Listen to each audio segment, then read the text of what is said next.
एक professional DJ set कैसे बनाएं, मैशअप के लिए आइडियाज कहां से लाएं। अगर आपके मन में भी यही सवाल है तो इस वीडियो में उसका जवाब मिल जाएगा। Hello people, this is Abhijit, your DJ instructor for the day, and let's start. DJing में हम करते क्या है, दो गाने मिक्स करते हैं, तो ये दो गाने will sound perfect together when they are musically compatible। तो जैसे मार्टिन गैरिक्स का एनिमल्स वर्सेस गेम ओवर वाला मैशअप हो गया, या मेरा हम्मा मैशअप हो गया, या इलीगल वेपन वाला मैशअप हो गया। Why do they sound so good with other tracks? क्योंकि these songs are in the same key और in the related key। तो यहाँ से वीडियो थोड़ा सा ध्यान से देखना, क्योंकि ये चीज अगर तुम समझ गए तो तुम भी ऐसे मैशअप बना सकते हो। तो की मिक्सिंग के लिए हम एक चीज का यूज करते हैं जिसे हम बोलते हैं कैमलेट व्हील। तो स्क्रीन पे आपको एक क्लॉक टाइप कुछ दिख रहा होगा, इसी को ही हम कैमलेट व्हील बोलते हैं। तो सिंपल भाषा में अगर मैं समझाऊं तो कोई गाना अगर सपोज 3B में है तो इसके साथ हम कोई और गाना जो 3B में है उसे मिक्स कर सकते हैं। इसे हम बोलेंगे सेम की मिक्सिंग। जैसे एनिमल्स वर्सेस गेम ओवर वाला मैशअप हो गया मार्टिन गैरिक्स का, इसमें दोनों गाने जो हैं वो 4A में है। या फिर मेरा इलीगल वेपन वाला मैशअप हो गया जिसमें मैं इलीगल वेपन और बॉडी को मिक्स करता हूं, उसमें वो दोनों गाने 2A में है। तो सेम की में होने की वजह से ये गाने आपस में कंपैटिबल हैं, इसलिए जब मैं इनको मिक्स करता हूं दे साउंड गुड साथ में। तो ये हो गया सेम की मिक्सिंग। अब इसमें एक और मिक्सिंग टेक्निक है जिसको हम बोलते हैं रिलेटेड की मिक्सिंग। अब ये रिलेटेड की मिक्सिंग होता क्या है, तो अगर सपोज कोई गाना 3B में है, उस गाने में हम 2B वाला गाना भी मिक्स कर सकते हैं, 4B वाला भी मिक्स कर सकते हैं और 3A वाला गाना भी मिक्स कर सकते हैं। इसे हम कहते हैं रिलेटेड की मिक्सिंग। जैसे मेरा हम्मा मैशअप हो गया, उसमें एक गाना है 6B का और दूसरा गाना है 7B का। यानी कि अगर एक गाना कोई एक पर्टिकुलर की में है तो उसके आजू बाजू वाले जितने भी कीज हैं उसमें भी हम मिक्स कर सकते हैं। इसी को ही हम बोलते हैं रिलेटेड की मिक्सिंग। इसको हम टी शेप में मिक्स करेंगे, यानी कि आपको ये दिख रहा होगा एक टी शेप बना रहा है। चलो अब इसका एक और एग्जांपल ले लेते हैं। तो अगर सपोज कोई गाना 6B में है तो इसके साथ हम कोई भी गाना जो 6A में है उसे भी मिक्स कर सकते हैं, एंड कोई गाना जो 5B एंड 7B में भी है उसे भी हम मिक्स कर सकते हैं। अब ये सारी चीजें जो हैं, इन सारी कीज को एक्यूरेटली पता लगाने के लिए मैं एक सॉफ्टवेयर का यूज करता हूं जिसे हम बोलते हैं मिक्स्ड इन की 10। ओके, अब बात करते हैं how to use Mixed In Key 10। तो अब मैं बताऊंगा कि मिक्सिंग के लिए आइडियाज कहां से लाते हैं, यानी कि कौन सा गाने के साथ बैठेगा, यानी ये कैसे पता लगाए। तो चलते हैं कंप्यूटर की तरफ और मैं आपको पूरा प्रोसेस दिखाता हूं। तो सबसे पहले मैं खोलता हूं मिक्स इन की, एंड मिक्स इन की का इंटरफेस कुछ इस तरीके का दिखता है। यहाँ पे नॉर्मली आप प्लेलिस्ट बना सकते हैं, कलेक्शन डायरेक्टली इंपोर्ट कर सकते हैं। सपोज मुझे कोई प्लेलिस्ट बनानी है, तो सपोज मैं ऋतुवेश का प्लेलिस्ट बना रहा हूँ, तो ऋतुवेश लिख देता हूँ। एंड नॉर्मली जैसे रिकॉर्ड बॉक्स में तुम ड्रैग एंड ड्रॉप करते हो, वैसे ही इसमें भी ड्रैग एंड ड्रॉप करना है। तो जैसे ही तुम गाना इस सॉफ्टवेयर में इंपोर्ट कर दोगे, ये सॉफ्टवेयर अपने आप ही की, एनर्जी और टेम्पो एनालाइज कर देगा।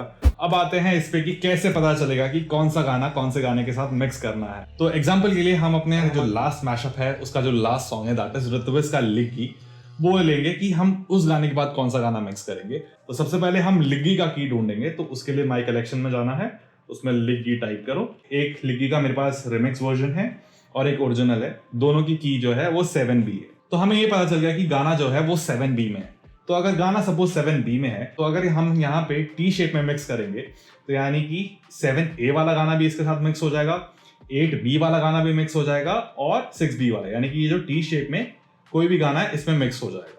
तो अगर मैं सपोज 6B में पहले जाता हूँ, तो 6B में हम्मा सॉन्ग है, तो हम्मा सॉन्ग तो मैंने ऑलरेडी इसके साथ मिक्स कर दिया, तो हम ये वाला अभी मिक्स नहीं करेंगे। उसके बाद जाते हैं 8B में। तो अगर 8B में जाते हैं तो जैसे पीचेस हो गया, हॉट गर्ल समर हो गया, ब्लूबेरी हो गया, तो ये सारे गाने भी इसके साथ मिक्स हो जाएंगे। और अगर मैं 7A में जाता हूँ तो गुरु रंधावा का हाई रेटेड गबरू हो गया, सूट सूट हो गया, या फिर हार्डी संधू का ना, ये सारे गाने जो हैं ऋतुवेश के लिग्गी के साथ आसानी से मिक्स हो जाएंगे। तो अभी इस एग्जांपल के लिए जो मेरे पास जो सॉन्ग है वो 7B वाला जो सॉन्ग है उसको मैं 7A के साथ मिक्स करूंगा, क्योंकि 7A is the most compatible one.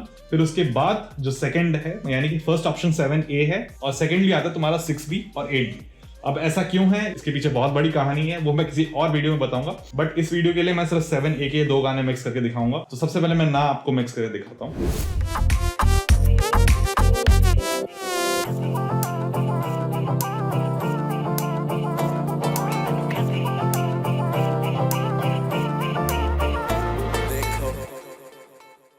कुड़ी मैनू कहंदी मैनू जुत्ती ले दे सोहणिया। एक और गाना मिक्स कर लेते हैं, चलो सूट सूट भी मिक्स कर लेते हैं।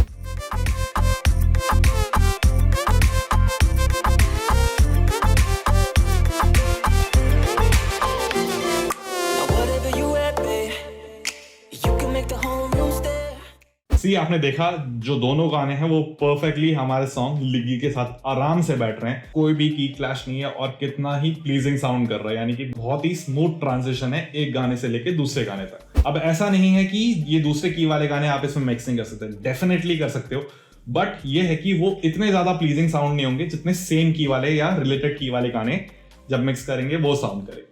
इसलिए अगर आप की मिक्सिंग करते हो तो जो म्यूजिकली जो आपका सेट है वो काफी अच्छा निकल के आता है, यानी कि it will sound more pleasing. तो इसी तरीके से मैं अपने जितने भी जो मैशअप है या फिर जो मेरा लाइव सेट के आइडियाज वगैरह होते हैं वो मैं इसी टेक्निक को यूज करके बनाता हूँ। प्रो टिप, जब भी मैं मैशअप बनाता हूँ मैं एक और चीज का ध्यान रखता हूँ, दैट इज एनर्जी लेवल। तो यानी कि गाना कितना एनर्जेटिक है। तो अगर मेरे पास जो गाना है वो सिमिलर एनर्जी रेंज का ही होगा तो मेरे लिए ट्रांजिशन करना इजी होगा। तो सपोज जो मेरा बॉडी वाला मैशअप है उसमें जो पहला गाना है वो बॉडी, उसका एनर्जी लेवल है 6 और जो दूसरा गाना है दैट इज इलीगल वेपन, उसका 7। तो इन दोनों गाने की जो एनर्जी लेवल है वो सेम रेंज में, इसलिए मेरे को ट्रांजिशन करना इजी हो जाता है। तो इसलिए जब भी मैं एक गाने से दूसरे गाने पे जाता हूँ तो ऐसा नहीं लगता कि वाइब ही चेंज हो गई या फिर गाना ही चेंज हो गया, वो ऐसा लगता है कि एक ही गाने का पार्ट है। सेम गोज विद अगर मार्टिन गारिक्स का मैं एनिमल्स वर्सेस गेम ओवर वाला मैशअप दिखाऊं तो इन दोनों का भी एनर्जी लेवल सेम है, एक का 7 है एक का 8 है। इसी वजह से जब मार्टिन गारिक्स भी ये गाना प्ले करता है तो ऐसा लगता है कि वो सेम ही गाने का पार्ट है, कोई अलग गाना नहीं है कि जबरदस्ती उसको वहां पे बिठाया गया। अब बात करते हैं व्हाई आई यूज मिक्सिंग की। सो मार्केट में अभी जितने भी सॉफ्टवेयर है मिक्सिंग की is the most accurate one with the accuracy ratio of 90 to 95%। तो जो ईडीएम इंडस्ट्री में जो है अगर की डिटेक्शन के लिए कोई भी एक सॉफ्टवेयर या जिसको एक स्टैंडर्ड माना जाता है कि हाँ कि इसका की सही होगा ही होगा, वो मिक्स इन की ही है। तो जितने भी हमारे जो बड़े आर्टिस्ट है जैसे डेविड गटा, निकी रोमेरो, ये सारे जो हैं ये सारे मिक्स इन की यूज करते हैं। इनफैक्ट डेविड गटा ने तो अपने रिसेंट इंस्टाग्राम पोस्ट पे भी डाला था, जब वो प्रोडक्शन के लिए भी यूज करता है तो उसके जो सैंपल का की जानने के लिए भी वो मिक्स इन की का ही and I'm gonna do mashups. The idea is that 100% of my set is produced by me. I found the vocals, so I'm just looking for the key.